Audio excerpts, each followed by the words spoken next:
Because while there is no law or set of laws that can prevent every senseless act of violence completely, no piece of legislation that will prevent every tragedy, every act of evil,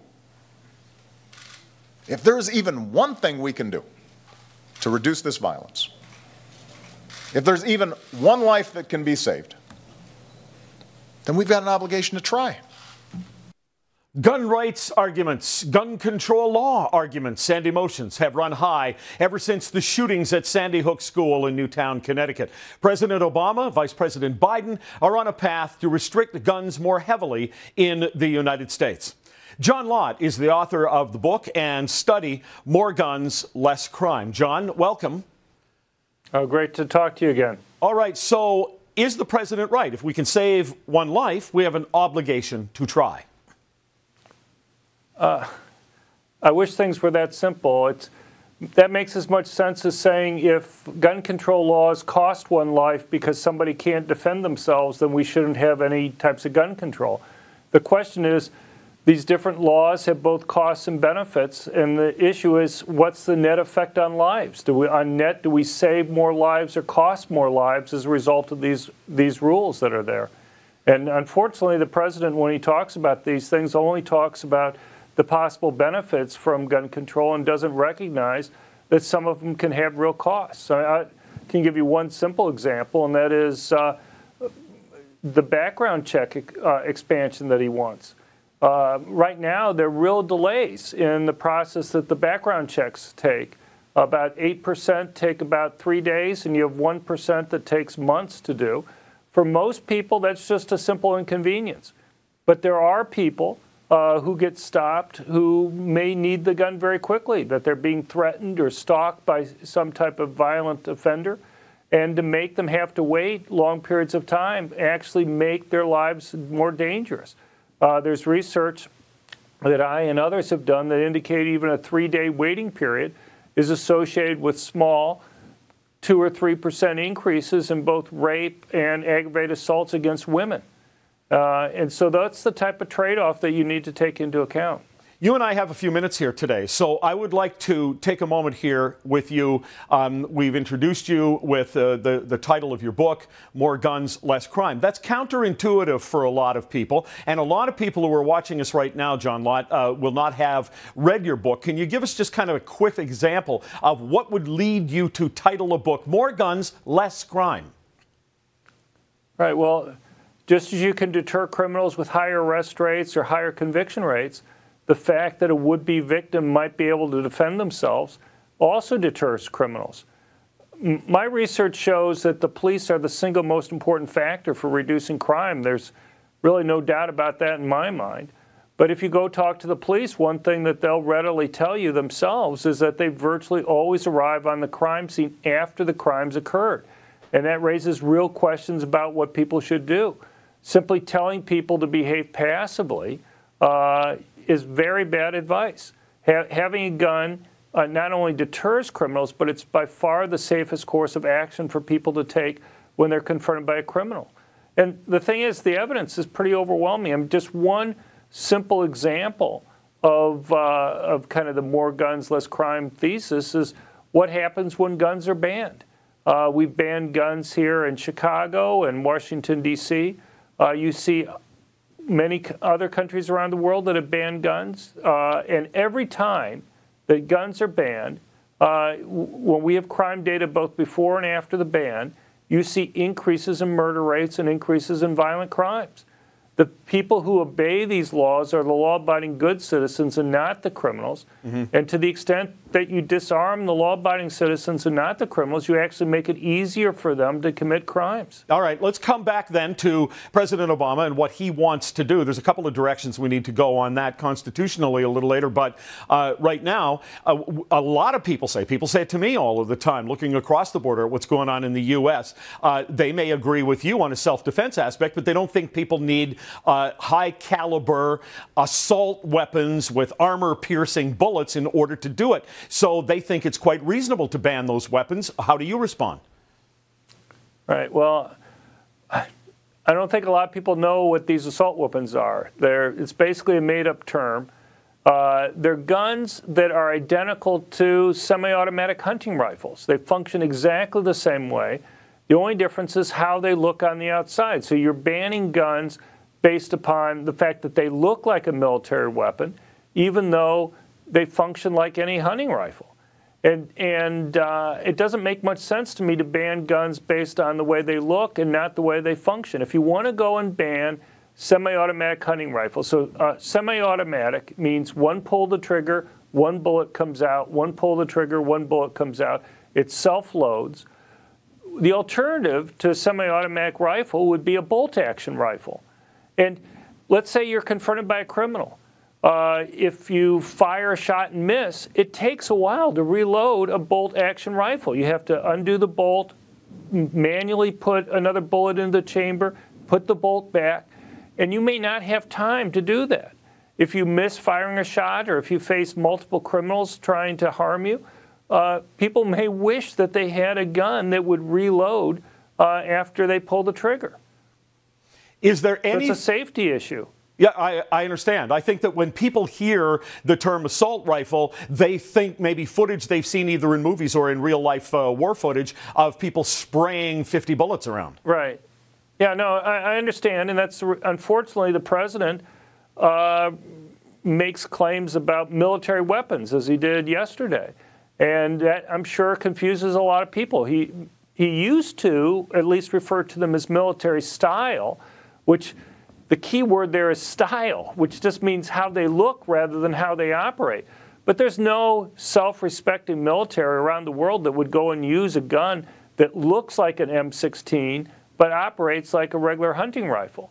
And so, you know, look, guns make it easier for bad things to happen. There's no doubt about that. But there are benefits from having guns that can make it easier for people to defend themselves. And all right, I'm sorry, we'll break here. We're going to come back with you because there's more to cover here. I want to talk about whether you think the president has anything reasonable in his recommendations. And we'll also talk about the constitutional issue of this and states' rights and what the president can do. Coming up next on The Source. I started getting a lot of letters from kids. 4 of them are here today. Hannah, a 3rd grader. You can go ahead and wave, Hannah. That's you. Hannah wrote, I feel terrible for the parents who lost their children. I love my country, and I want everybody to be happy and safe. And then Grant, go ahead and wave, Grant. Grant said, I think there should be some changes. We should learn from what happened at Sandy Hook. I feel really bad. I'm Jerry Agar in for Ezra Levant, and my guest is John Lott, the author of More Guns, Less Crime and the Bias Against Guns. And John Lott, as I watched and listened to the president there, I thought, I wonder how he'd react if he got a letter from a youngster who said, I'm so thankful my mom, because she's a single mom, had a gun when that bad guy tried to break into our house the other night. Would he read that letter nationally, do you think? I doubt it. Look, I mean, Americans use guns defensively to stop crime about 2 million times a year. That's about 4 to 5 times more frequently each year than guns are used in commission of crimes. They rarely get attention, most of the time simply because simply brandishing a gun, 95% of the time is sufficient to go and cause a criminal to break off the attack and leave. I mean, you rarely have to fire a gun in order to stop a criminal from attacking. But you have to look at both the good and the bad there to try to figure out what's the best thing to go and do here. And unfortunately, I think the president's missing a lot with his proposals here. He, if it were me, one thing that you see in all these multiple victim public shootings in the United States is that they keep on occurring in places where guns are banned. You look at the Colorado shooting from this last summer. There were 7 movie theaters within a 20-minute drive of the killer's apartment. He didn't go to the one that was closest to him. He didn't go to the one that had the largest auditoriums in the state of Colorado. Instead, he went to the single theater that posted signs banning concealed handguns. And that's what you see time after time after time. Killers like to go to places where victims aren't able to go and defend themselves. And they particularly like in these types of multiple victim public shootings because these killers are trying to commit suicide themselves, but they want to do it in a way that's going to get them lots of media attention. And they know, and it's chilling to read their accounts, how they talk about if they can only kill more people than some past attack, they think they can get more national and international news coverage. You know, the irony is a lot of the things that Obama's proposing have absolutely nothing to do with the Newtown attack. Or in fact, virtually all of them have nothing to do with it.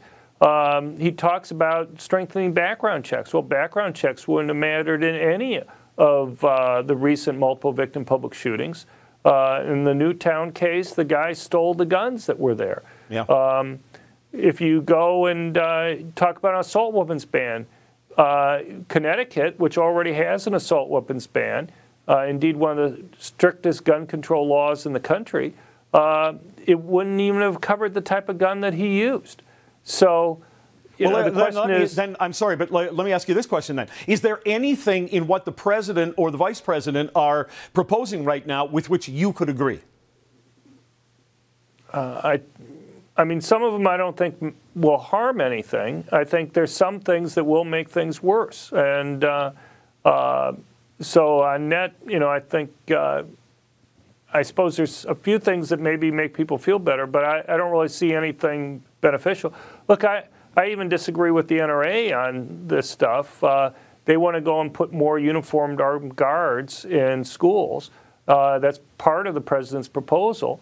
But the problem is that uniformed armed guards are costly, and they're also of limited benefit. If somebody's going to do a terrorist type of attack, they have strategic advantages, and one of the advantages is to try to take out that armed guard first before they go and try to harm other people. Well, then it's a very boring job. Sure, but it's would you very go hard along? for somebody. Would you go along with the idea then of that some people have proposed and other people mock of a voluntary trained teacher, not in uniform, but actually carrying a concealed gun, and nobody other than the principal maybe knows that? Right. Well, it doesn't have to be teacher. It could be janitors, could be administrators, could be others.